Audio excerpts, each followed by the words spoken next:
Andrea Riseborough is the star of the film To Leslie. I'm David Buchanan with Gold Derby. Andrea, I want to begin by asking you, well, actually, not asking, congratulating you on the Independent Spirit Award nomination for the film. Thank you. Thanks very much. Tell us about, what that recognition feels like for this film in particular, because this is such a moving and powerful work and your performance. So what does the recognition mean for this role in particular? I mean, it's vital for us as a film, really. The nomination has been such a helpful step into breaking through the noise of all of the many other films with, some of which I'm in, which have, hundreds of millions of dollars to publicize with, and we don't have that. And that's as it should be. And it was a film that we shot in 19 days on film, which, as you know, is very difficult now with processing time, and it's difficult to even process film now. But it was a commitment that we made, and we'd sometimes do 10 scenes a day, and every shot really is the first or second or third take, because we didn't have the fortune of having a lot of film. But in a way, it was a different fortune in of itself, because I think it afforded us a kind of immediacy, an urgent, sense of urgency, literal sense of terror, sense of urgency that made every creative involved with the process. And there were lots of them. It was the height of 2020 in the pandemic, when the hospitals were full, and it was a really horrible, bleak time, and nobody was shooting. And we also probably wouldn't have got funded had it not been for that time, because this was a very small, intimate character piece. And so every moment was vital and precious, and every creative who made the film was really constantly at the top of their game, for want of a better, a less banal sentence. you know what I mean. It's amazing to hear how quickly this came together. And I do want to ask you, before we dive into the performance, about your role as executive producer on the film. What about it, when the project came your way, made you feel so passionately, not only to star in it, but to kind of take the reins behind the scenes as well? Talk about the screenplay, and obviously you gave us some insight into the process, but what about this project made you want to dive in that capacity beyond just as an actor? The script was beautiful, and it was very paired. It was very it wasn't sensational in any way, and it certainly wasn't saccharine, but it was really seeing someone in the highs and lows of their life, and somebody who internally is unable to really find any balance at all. So even if her life looks pretty stable, internally she's still full of temporary hope, or deeply hopeless. So the script was wonderful, and it was written by Leslie's son, really, who gave his mum what she couldn't have in life, and wrote this story for her. And in the story, she finds a sort of redemption, like I say, which was not in any way saccharine or unbelievable. And a big cornerstone for Michael and I, who'd worked together before, when he brought this piece to me, was the film Wonder, Barbara Loden's Wonder, which had inspired, funnily enough, a different film that I produced called Nancy. Christina Cho and I, the director of that film, had referenced that a lot. It had been a real cornerstone of how we wanted to spend time with Nancy, rather than see her through the lens of judgment or morality, or reduce her to being just an imposter, just somebody who has imposter syndrome. And the same with Leslie, in a sense. This is all tying together very nicely. It didn't mean to, but but in terms of passionately producing something, the same with Leslie, because in the script, the potential was there to just spend time with a human, and to immerse yourself in her cycles of shame. I think we can all identify with whether we've been Leslie or orbited somebody like Leslie or or seen it from both sides. We can all identify with disappointing the ones we love, feeling the shame of that, and then coping with it in a way that's not necessarily healthy. For Leslie, that's drinking. And it's a sort of spiral, and we can all spiral like that. Yeah, I mean, every human has the ability to spiral like that, except maybe Trump. Not sure he's had a shame spiral. Side note. But I think when Michael's passion for wanting to share this female anti-hero, you know, with the world in a way that was just really a presentation, an intimate portrait of somebody, without great swells of music and soft focus and strings that needn't be there, because there aren't strings that come on in life when you're being sick in a toilet and you're at your absolute bottom. The way he wanted to tell the story, and with Larkin, our DP, who also shot Everything, Everywhere, All at Once. He's a brilliant DP. The way I knew he wanted to capture Leslie was so exciting. And so that's the reason that I absolutely wanted to do it. And it could have been a very different film in the, I don't want to say wrong hands, but it could have been a very different film. It could have been a much more mainstream film. I think that probably would have made it of perhaps less quality. I only say that because I feel like with more money comes more voices, and we had the great advantage of sticking to our vision, you know, really what we set out to achieve, and we were there was very little constraint, and there weren't 300 opinions about what everybody was doing. And also what that gave us was the freedom to, Leslie's a person, a human, with whom I think anybody can identify. And that's the most important part of this story, really, is that somebody as vivacious and hysterically funny and wild and hedonistic and brilliant as she is finds it hard to live in this world that we have constructed. And we all find it hard to live in this world. And there's a truth about her where she's absolutely in touch with the idea that she shouldn't be cleaning toilets. She doesn't want to be spending her life doing that. What comes with that is a self-righteousness and a victimhood that's very hard to watch. But there's also this brazen truth in a way. And we've all had a relationship with those people, you know, who are so magnetic and you gravitate towards so strongly,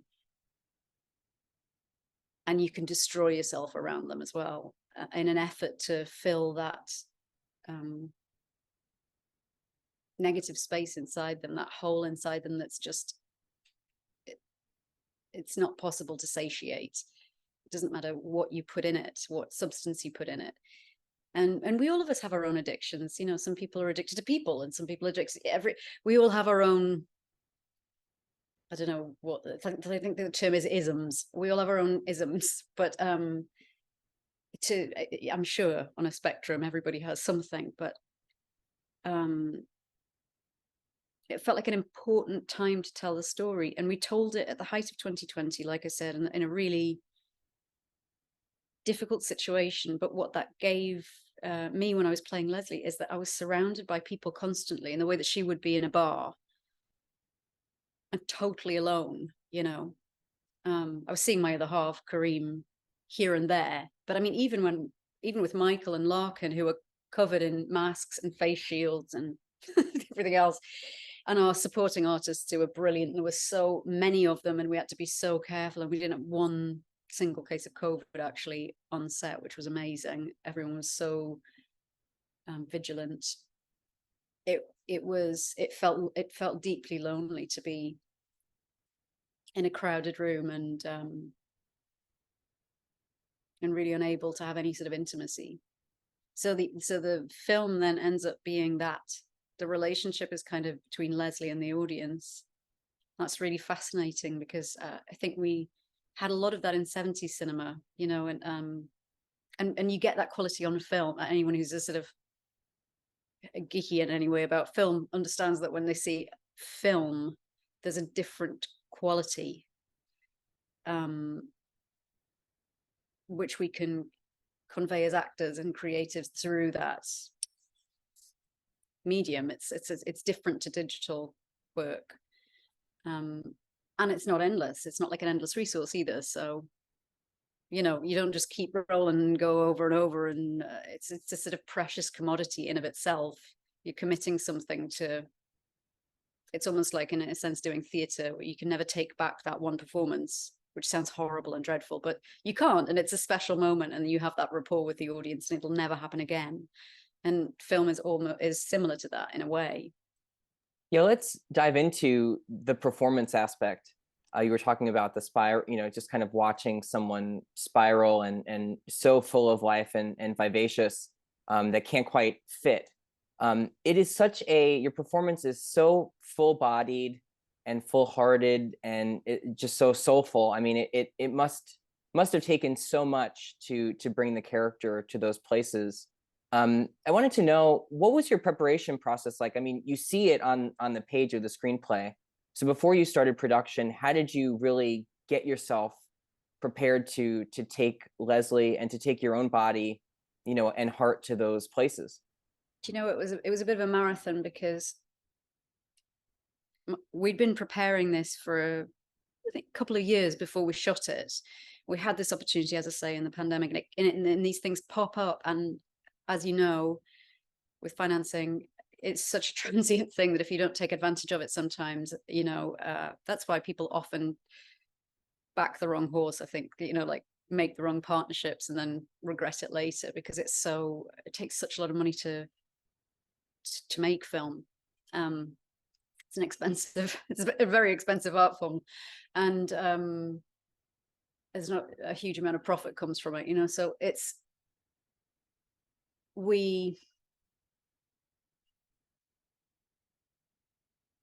I was finishing. We sort of, in its inception, it was maybe like a year and a half before, 2 years before, perhaps, when Michael brought the script to me. It had sat in all of us for quite a long time. We had a group together. Everybody knew. We were pretty sure about, you know, who was going to be in it. And it was just kind of about when it would happen. As it turned out, I shot Please Baby Please up until the day before this started. And I shot Amsterdam. I mean, I was rehearsing for Amsterdam the day after this finished. I'd already been preparing with David for Amsterdam before Please Baby Please started. So there was just a lot of different plates spinning. And then we started at the beginning of the new year on Amsterdam. And that was a very different experience, because we were in Paramount Studios and we had Disney behind us. And, you know, it was, that was like watching the film Contagion. You know, that was like, everyone was equipped. It looked like a battleground.